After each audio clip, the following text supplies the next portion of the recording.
इसलिए कि सुदामा से मेरा वो मिलन झूठा भी था और अधूरा भी। झूठा और अधूरा अर्थात ये कि देवी, वो मिलन झूठा ही था।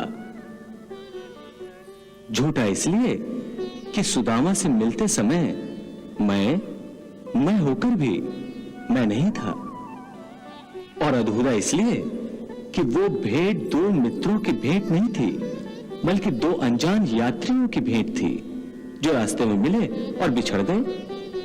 अपनी सखा से मिलने का आनंद न सुदामा को मिला और न मुझे मिला।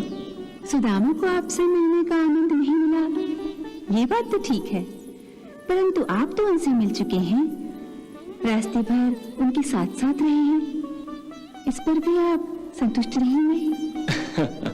सुदामा से मेरी वो भेंट वैसी ही थी जैसे कोई बालक जल में चंद्रमा की छवि को देखकर उसे पकड़ने की चेष्टा करता है और चंद्रमा उसके हाथ नहीं आता।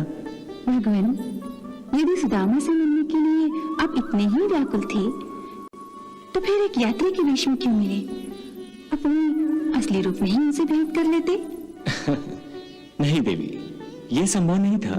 क्यों? क्योंकि मुझसे मिलने के लिए जितनी तपस्या आवश्यक है, सुदामा उतनी तपस्या अभी पूरी नहीं कर सका था। कर्म का विधान ऐसा है कि हर मनुष्य को अपना उद्देश्य पाने के लिए कर्म करना पड़ता है। यदि लोग कर्म ना करें और केवल अभिलाषा के माध्यम से ही अपना उद्देश्य पा लें, तो कर्म कौन करेगा? सुदामा बड़ा ही पराक्रमी है। उसने मेरी राह में अपने घायल पैरों से तपती और जलती धरती पर एक एक कदम रखकर स्वयं कर्मवीर होने का प्रमाण दिया है, और मुझ तक पहुंचने के लिए अनगिनत कष्ट उठाकर यह भी प्रमाणित किया है कि वो मेरी मित्रता के योग्य है। अब तो उसका कर्म पूरा हो चुका है, फिर अब मिलन में इतनी देरी क्यों कर रहे हैं भगवान? इसलिए कि ये मिलन कोई साधारण मिलन नहीं है देवी। ये एक ऐतिहासिक मिलन होगा।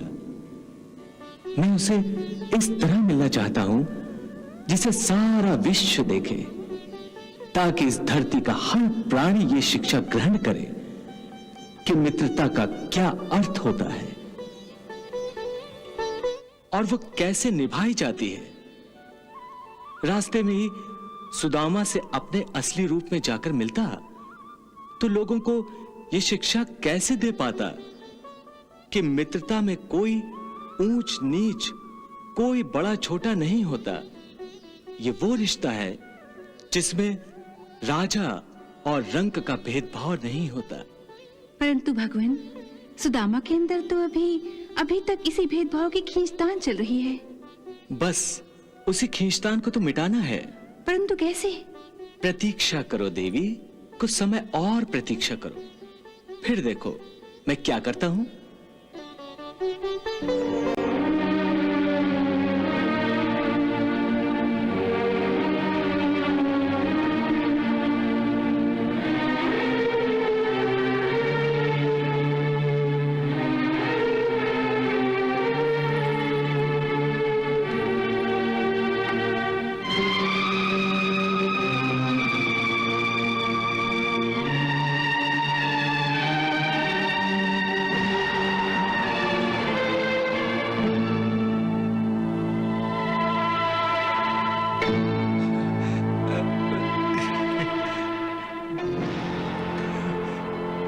सुनो सैनिक,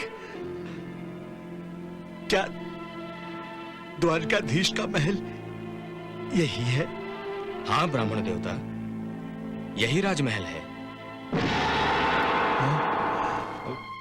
आपकी दशा देखकर ऐसा लगता है कि किसी ने आप पर कोई अत्याचार किया है। हाँ? और आप न्याय की याचना करने आए हैं। नहीं भैया, मुझ पर किसी ने अत्याचार नहीं किया, ना ही मैं न्याय की याचना करने आया हूं। मैं तो परदेसी हूं, बहुत दूर से आया हूँ। तो आप कुछ दान दक्षिणा मांगने आए होंगे।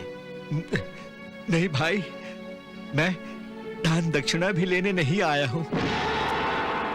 मैं तो श्री कृष्ण से मिलने आया हूँ। ना आपके साथ अन्याय हुआ है, ना अत्याचार। हाँ, ना आपको न्याय चाहिए, ना दक्षिणा। तो फिर आप द्वारिकाधीश से क्यों मिलना चाहते हैं?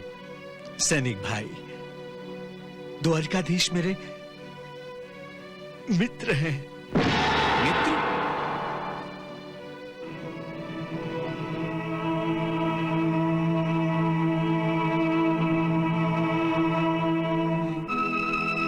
हाँ, कोई साधारण मित्र नहीं, मेरे बाल सखा हैं, मेरे परम मित्र हैं।